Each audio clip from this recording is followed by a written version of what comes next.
1 month ago, I made a video about the fact that I'm re-watching Game of Thrones. I flew past it.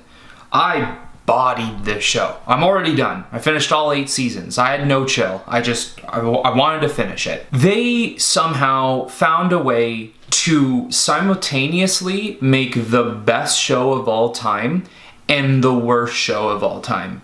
And actually, more accurately, I think I'd say it's one of the best shows of all time with one of the worst endings. I don't know what hurts more, making a good and a bad show at the same time, or making a phenomenal show with an awful ending. I have so many choice words for the way this show ends. I don't even know where to begin. I hope DB and Dave one day happen to just see this video. I hope one day my video comes across their phone or their computer, or someone sends it via email, just so they can know how much they screwed up. I mean, they already know they screwed up. I don't think they need people to tell them they have, but just a firm reminder for the both of you, yes, you screwed up big. I don't know how they walk around just in public. I mean, it's not like everyone knows their face and they can't connect the name to the face or the face to the name. I mean, more people obviously are more in tune with the actors and actresses. No one's really in tune with the directors and producers, not all that much. But for someone like me who is deep into the world of film, and for others like me, I don't know how they walk down the street without someone saying, "Hey, thanks, jackass, for ruining one of my favorite shows of all time and wasting 8 years of my life." I don't know how people in the industry even look at them and say, how can we trust you to finish off any other series without ruining it the way you ruined it for Game of Thrones? Now, in all honesty here, I'm just a little salty because of season 8. The show as a whole is amazing, and there is a lot of things that Dave and DB did well, but that does not mean they are excused for what monstrosity they created in season 8. In my opinion, seasons 1 through 6 is fantastic. I do know that there is a select group of people who actually think it's seasons 1 through 4 that are great, and then seasons 5 and 6 slowly dip down a little bit, and then once you hit season 7 and 8, that's where it gets ruined. I personally think 1 through 6 is awesome. I did state in my last Game of Thrones video that season 5 was my favorite season out of all of them.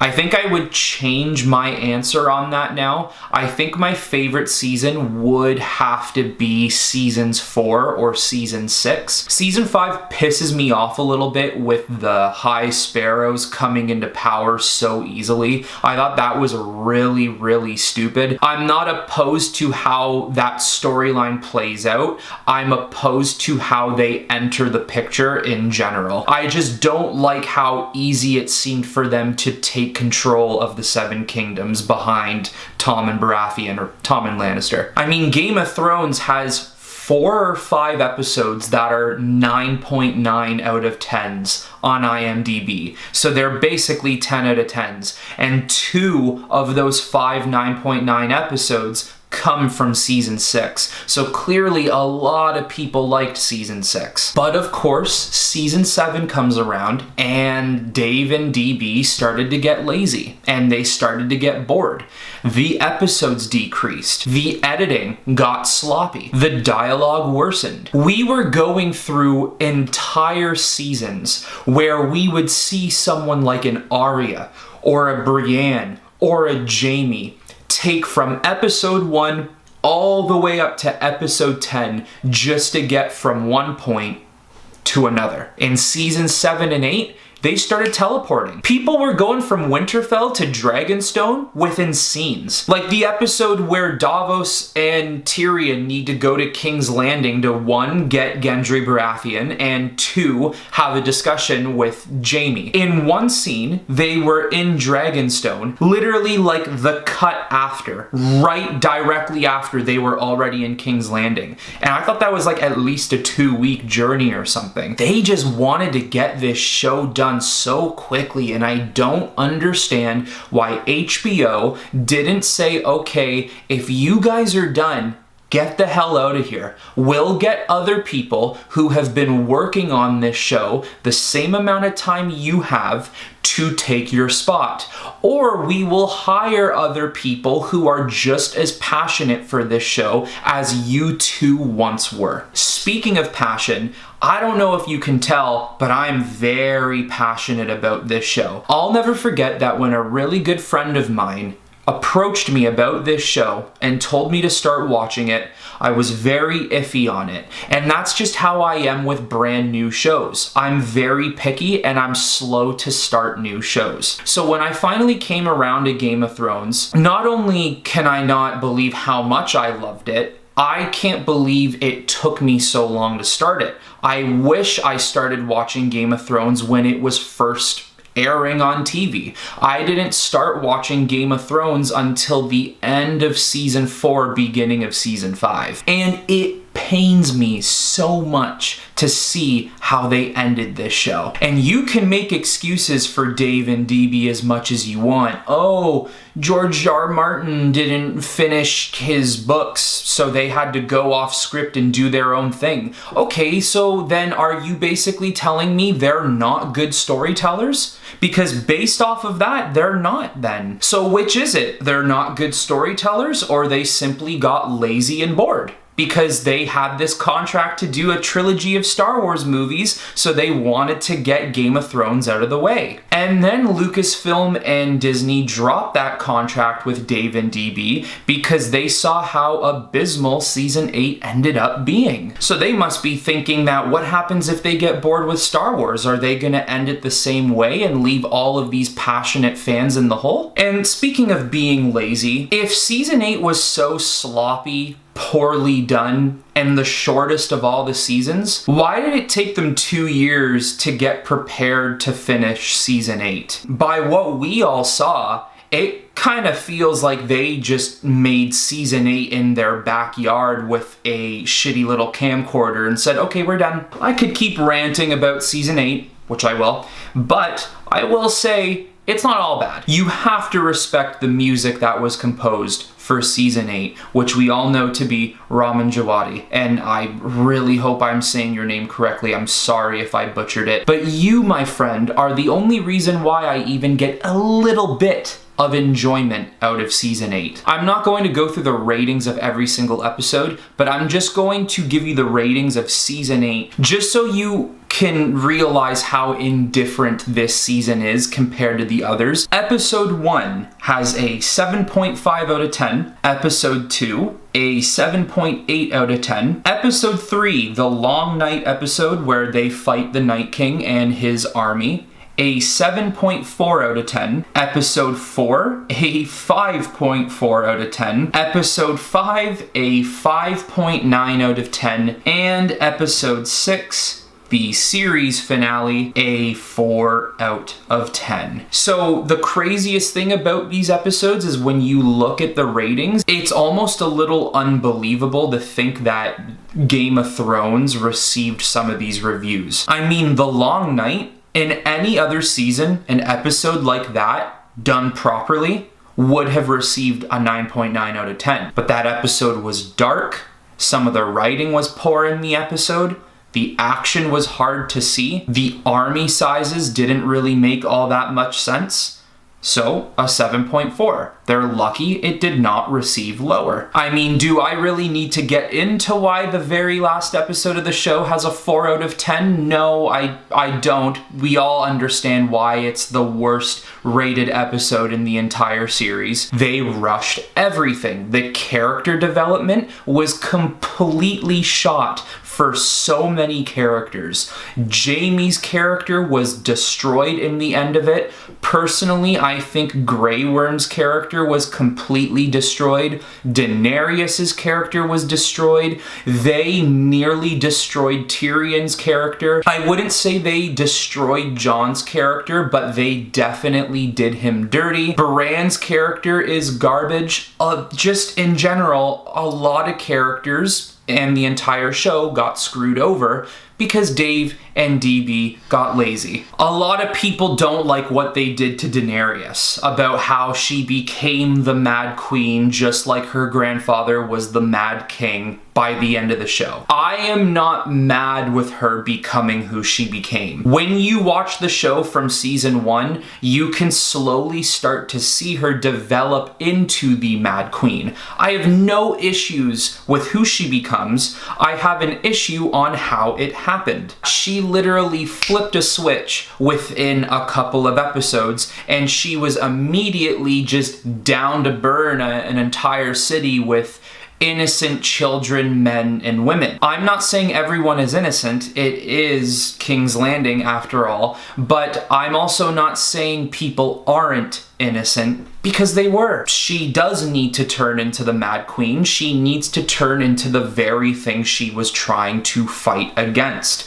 But it is just how they did it. It doesn't make sense how she turned into that type of person in a matter of 4, maybe 5 episodes, not even. And my favorite character in this entire show is Jon Snow. And I'm not one of those bandwagoner fans who are just like, oh, I like the hero. I'm one of those types of people who like the hero and everything. No. The minute I saw Jon Snow in the very first episode, I'm like, I like this guy. I didn't even know what this was about. I didn't know where his character was gonna leave me. I've loved him since season 1, since the beginning. It's like they forgot he was basically the chosen one of Game of Thrones. But yeah, let's just make Bran king the most emotionless bag of meat I've ever seen. So here's what I've done. I have compiled a list of things I wish we could have got in the final episodes of Game of Thrones. Now, keep in mind, there are definitely ideas that I've probably forgotten about, and a couple of days or weeks or whenever from now, I will probably remember and be like, oh yeah, they should have done this too. These thoughts are not in order. They just came to me when they came to me, and I jotted them down so I wouldn't forget. So let me tell you what I wish we could have seen. Okay.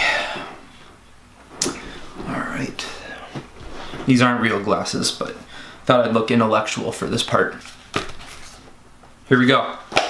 What I wanted from Game of Thrones. Jon killing the Night King. Jon burned by a dragon so they could see he's a true Targaryen. Arya killing Cersei. Jon, Jaime, Brienne, and Jorah, Valyrian steel sword owners, all back to back fighting against the Whites. After Dany burns the Night King, Jon has a one-on-one sword fight with the Night King before the dead is raised. Jaime fights the Ice Dragon and becomes the Dragon Slayer just the way he is the Kingslayer. Bran lets Theon escape before pointlessly dying to the Night King. Jaime stays with Brienne at Winterfell instead of pointlessly leaving for his evil sister. At the very least, 10 seasons and not 8 seasons, which 2 of those seasons had shorter episodes. Euron Greyjoy should have had the dragon taming horn that he found in Old Valyria. Grey Worm should have realized how screwed up Daenerys is. Arya and the Hound versus the Mountain. All of the main characters and all of Westeros in general learn Jon is the rightful ruler of the 7 kingdoms. Who's the Night King? What is the relationship between the Night King and the Three-Eyed Raven?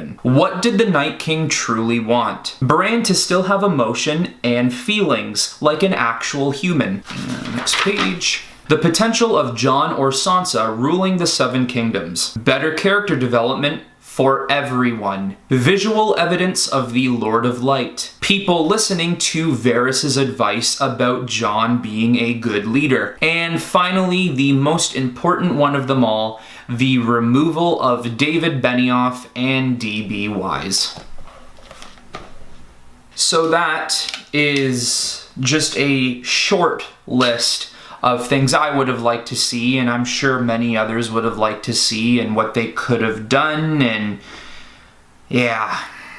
I mean, you really experience some raw and real emotional pain when watching this last season of Game of Thrones, and you could even argue the same for season 7 too. But do I regret watching it? No, I do not. It still happens to be one of my favorite shows of all time. And how I compared it was like, look, I love Star Wars. Star Wars 7, 8, and 9 is awful, in my opinion. But does that mean I can't watch Star Wars anymore? No. I just watch the real ones, episodes 1 through 6. And just because the last season of Game of Thrones ended up being terrible, doesn't mean the rest of the show is as bad. I still think it is phenomenal in many ways and still holds up as one of the greatest shows of the generation. Would I still recommend this show to other people? Yes, I would. Just be prepared to be very pissed off by the end of it. And who knows, maybe it's not the end of it. Maybe one day we'll get some sort of sequel that kind of fixes things. I mean, you always keep that hope.